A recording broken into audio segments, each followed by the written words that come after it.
ভাই তোমাকে 10 মাস 10 দিন গর্ভে ধারণ করে তোমার মা তোমাকে দুনিয়ার আলো দেখাইছে অনেক যন্ত্রণা বেদনা সহ্য করে।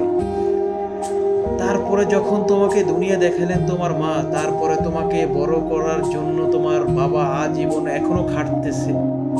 যখন বৃদ্ধ হয়ে যায় তখনও চিন্তা করে আমার ছেলের জন্য আমি কিছু করব।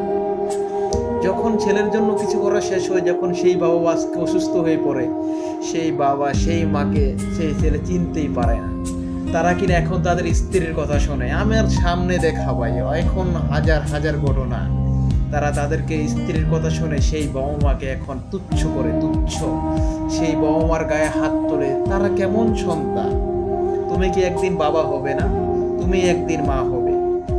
সেদিন তুমি বুঝতে পারবে যে বাবা মা কি জিনিস ছিল।